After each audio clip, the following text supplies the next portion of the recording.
On a cold January morning in 1947, in Los Angeles, California, a woman named Betty Bersinger, whose name has been changed based on Betty Bersinger, was walking with her young daughter along a deserted road near the intersection of South Norton Avenue and Coliseum Street, in the Leimert Park area.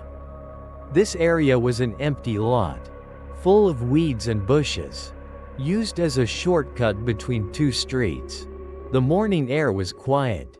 Only the sound of the mother and daughter's footsteps and the distant chirping of birds. Betty was talking to her daughter about the wildflowers growing by the roadside. As they went deeper into the empty lot, their view obscured by tall bushes, Betty suddenly saw something lying on the ground, not far away. At first, she thought it was an old discarded mannequin. It was pale white and lying in a strange position. "Look, honey," Betty said to her daughter. "Looks like someone threw away an old mannequin here." The mother and daughter approached closer. Betty wanted to show her daughter the mannequin for fun. However, as they got closer, Betty felt a strange unease. The mannequin looked too real. Its skin was pale, and its black, curly hair was spread out on the ground. Betty's heart beat faster. She pulled her daughter's hand back. Let's just get a little closer," Betty said, her voice slightly trembling. When they got very close, under the faint morning light, Betty was horrified to see the terrible truth. It wasn't a mannequin. It was the body of a woman. The body lay on its back on the ground, arms raised above its head, legs spread apart. But the most terrifying thing, the thing that made Betty scream in horror, was that the body was cleanly and precisely severed at the waist. The lower half of the body was about 30 centimeters away from the upper half. The victim's face was turned upwards, but it was horribly disfigured. Her mouth was cut wide open on both sides, creating a terrifying grin, extending to her ears. This cut is known as the Glasgow smile. Dried blood, dark red, clung to her skin, making her face even more gruesome. There were many other cuts and injuries on the body. Betty screamed in horror, the scream tearing through the morning silence. She hugged her daughter tightly, trying to shield her eyes from the horrifying sight. "Oh my God! Oh my God!" Betty mumbled, trembling all over. She knew she had discovered something terrible. Something that would haunt her for the rest of her life. She looked back at the gruesome body one last time, before turning around and running frantically out of the empty lot, trying to find help. The morning sun suddenly felt cold and gloomy. The empty lot in Leimert Park, an ordinary place, suddenly became the scene of a barbaric crime, a terrifying mystery that had begun. Betty Bersinger's horrifying scream and the call to the police brought the Black Dahlia case to light. The first police officers to arrive at the empty lot in Leimert Park couldn't believe their eyes. They had seen many terrible things in their careers, but the scene before them surpassed anything they had ever witnessed. The woman's body, brutally severed at the waist, lay there, exposed under the Los Angeles sky. The precision of the cut at the waist indicated that the killer had skill or knowledge of anatomy. Her face was cut wide open, creating a terrifying grin, stretching to her ears. This cut is known as the Glasgow smile. Detective Finnegan, whose name has been changed based on Detective Finnegan, a seasoned investigator, arrived at the scene and felt a deep shiver. He had seen brutal murders, but this was another level of barbarity. "My God," Detective Finnegan mumbled, his voice filled with disgust. Who could do this?" Other officers also showed shock and indignation. The atmosphere at the crime scene was heavy and gloomy, filled with the smell of dried blood and death. Police cordoned off the area. Beginning to collect evidence, they examined the body carefully. Noting the position and details of the injuries, they searched the empty lot, hoping to find any clues about the perpetrator or how the body was brought here. However, the crime scene seemed to have been meticulously cleaned. There were no strange footprints, no signs of a struggle. The body looked as if it had been intentionally placed there, almost presented as a gruesome work of art. Detective Finnegan looked at the victim's widely cut face. Her eyes were empty, staring up at the sky. But that terrifying grin seemed to have a strange life of its own. A chilling indifference. "Let's identify her immediately," Detective Finnegan said to the other officers, his voice low and firm. "We need to know who she is, and where she was before this happened." The body was transferred to the morgue for autopsy. Detective Finnegan and other investigators followed, wanting to know more about what had happened to the victim. On the way, Detective Finnegan thought about the case. Its brutality and strange nature made him feel uneasy. This was not a normal crime. The killer was a dangerous person, someone with a disturbed mind or a motive that was deeply rooted and cruel. At the morgue, the medical staff were also shocked when they saw the body. The cut at the waist was very precise, as if done by an expert.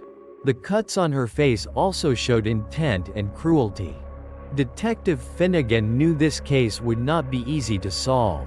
It was a terrifying mystery, a major challenge for the Los Angeles police force, and he had a feeling that this brutal death was just the beginning. At the Los Angeles morgue, the body of the Black Dahlia victim was brought in for autopsy. Detective Finnegan and other investigators were present, witnessing this gruesome process. The medical staff, although accustomed to horrifying scenes, could not help but shiver at the level of brutality of the crime. The body, after being partially cleaned, revealed all the injuries and mutilations. The cut at the waist was done with astonishing precision, as if performed by a surgeon or someone with deep anatomical knowledge. The spine was neatly severed. Her face was cut from the corners of her mouth all the way to her ears, creating a terrifying and eternal grin. The cuts were deep and precise. Additionally, there were many other cuts on the body, particularly on her thighs and chest. Some cuts seemed to have been made after the victim had died. Detective Finnegan observed the autopsy process, listening to the medical examiner's description. Each detail presented made him feel disgusted and outraged. "This cut, it's too precise," a medical examiner said, his voice trembling. "It's as if the killer knew exactly what he was doing." Another staff member said, "The cuts on her face, it's not just an injury. It's torture, some kind of message." Detective Finnegan nodded. He agreed. The killer didn't just want to murder the victim. He wanted to send a message. He wanted to instill fear. They also discovered that the victim had been tortured before she died. There were bruises and other signs on her body indicating she had suffered pain. However, the official cause of death was still a question. Perhaps it was due to excessive bleeding from the cuts. During the autopsy, police also collected DNA samples and other evidence, hoping to find the killer. After the examination, the victim's identity was determined. She was Eleanor Vance, whose name has been changed based on Elizabeth Short, a young woman who came to Los Angeles with dreams of becoming an actress. Detective Finnegan looked at a photo of Eleanor Vance when she was alive. She was a beautiful young woman, with bright eyes and a radiant smile. The contrast between that photo and the horrifying scene he had just witnessed made him feel heartbroken. Eleanor Vance, a young woman with big dreams whose life ended tragically at the hands of a brutal and mysterious killer. Detective Finnegan knew he had to find the killer, not just to bring the perpetrator to justice, but also to find justice for Eleanor Vance and prevent him from harming others. But he had a feeling that this was a complex and challenging case. This killer was very dangerous, very cunning, and very brutal, and perhaps he had planned this crime meticulously. After identifying the victim as Eleanor Vance, the police began to learn about her life. Who was Eleanor Vance? Where did she come from? What did she do in Los Angeles? And what led to her brutal death? Eleanor Vance was a young woman from the eastern United States, with dreams of becoming an actress in Hollywood. She had a captivating appearance, black hair, and bright eyes. She was called Betty by her friends. But later, due to her tragic death and her alleged preference for wearing black clothes, the media nicknamed her Black Dahlia, a name that became famous and associated with the case. Eleanor's life in Los Angeles was full of hardships. She worked odd jobs to make a living, trying to find opportunities in the entertainment industry. She lived transiently, moving from place to place, knowing many people in the military and those connected to the underworld. Police interviewed people who knew Eleanor, trying to piece together her last days. She was described as a friendly, outgoing woman, but also quite private about her personal life. It was known that Eleanor frequented bars and nightclubs, hoping to meet people who could help her in her acting career. Notably, a few acquaintances of Eleanor said that she had some kind of fear, a worry about something or someone. Police tried to identify the last man Eleanor was seen with. There were various pieces of information. Many men had met Eleanor in her last days. This complicated the investigation. Meanwhile, the Black Dahlia case quickly attracted media attention. The gruesome details of the murder were published in newspapers, causing fear and outrage among the public. The image of Eleanor Vance, with her widely cut face and severed body, became a symbol of brutality and mystery. Police received thousands of phone calls and letters from the public, offering theories, suspects, and even false confessions. The public frenzy further complicated the investigation. Detective Finnegan and the other investigators worked tirelessly, trying to find the killer. They followed every lead, interviewed every suspect, but all led to dead ends. The killer seemed to have vanished into the darkness, leaving no clear traces. The precision and calculation in the murder indicated that he was an intelligent and dangerous person. Eleanor Vance's dream of becoming an actress ended tragically and hauntingly. Her death was not just a murder, but also a reminder of the dark side of Hollywood and the dangers lurking for ambitious young people. And the nickname, Black Dahlia, forever remained associated with the horrifying story of a young woman who became the victim of one of the most mysterious and brutal killers in Los Angeles history. The Black Dahlia case became the top priority for the Los Angeles police. Hundreds of officers and investigators were mobilized to solve the case. However, every effort seemed to lead to a dead end. Detective Finnegan and his team delved into Eleanor Vance's life, trying to find any enemies or threats she might have had. They interviewed hundreds of people, from casual acquaintances to her closest friends. However, no one could provide reliable information about who might have harmed Eleanor so brutally. Police also focused on the strange details of the crime: the cut at the waist, the cuts on her face, and other injuries on her body. They consulted with medical and psychological experts, trying to understand the killer. They believed the perpetrator was someone with anatomical knowledge, possibly a doctor, nurse, or someone working in the medical field. The nature of the cuts indicated precision and control. not the impulsive act of a typical madman. However, this also made the investigation more difficult, as there were many people working in the medical field in Los Angeles. Police also received thousands of confessions from all over the country. Lunatics, attention seekers, or people with mental health issues all claimed to be the killer. Each confession had to be thoroughly investigated, consuming a lot of police time and resources. Some potential suspects were investigated in depth, including doctors, businessmen, and men with a history of violence. However, no one had enough strong evidence to be charged. As the investigation progressed, the media continued to cover the case, keeping it constantly in the public's mind. The nickname, Black Dahlia, and the horrifying image of the victim appeared on newspaper headlines everywhere.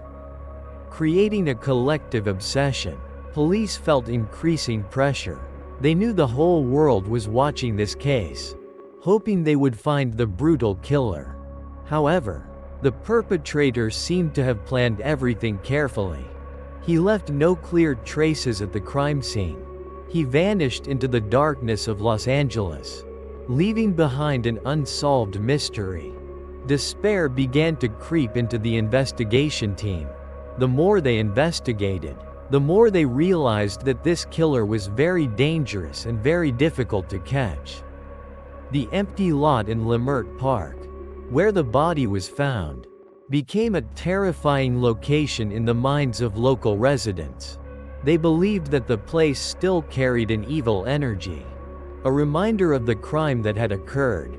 The hunt for the Black Dahlia killer continued for many years, but never yielded results. The case gradually became a cold case, one of the biggest mysteries in American criminal history.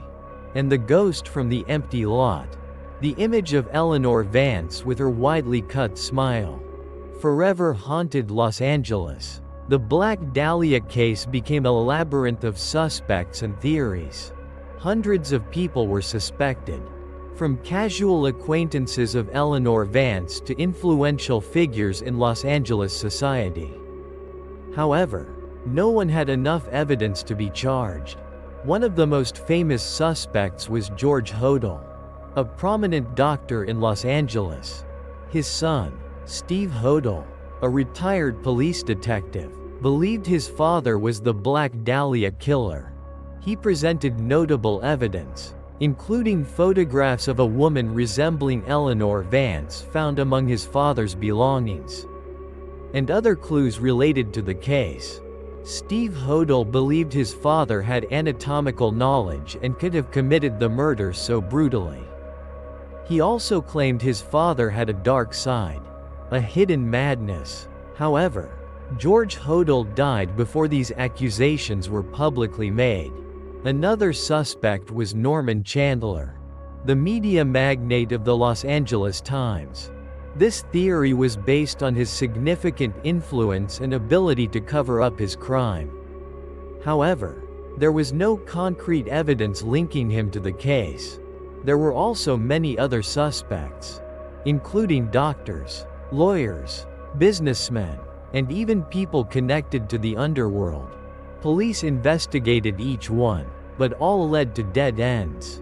Theories about the killer's motive were also diverse. Some suggested it was a personal revenge killing, someone Eleanor had rejected or hurt. Some believed it was a murder related to the underworld or drugs. And some thought it was the act of a madman, someone who simply wanted to cause fear and suffering.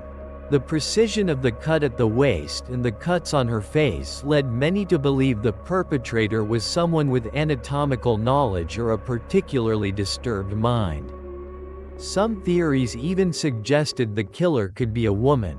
While the investigation was stalled, the Black Dahlia case became increasingly mysterious and haunting.